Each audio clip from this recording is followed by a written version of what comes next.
Merci Monsieur le Président, chers collègues.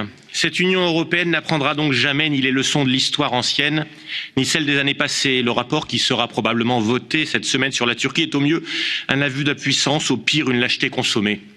Oh, à lire le rapporteur, Erdogan n'a qu'à bien se tenir. Toutes les exactions de son régime autocratique sont bien mentionnées dans le texte soumis à notre vote.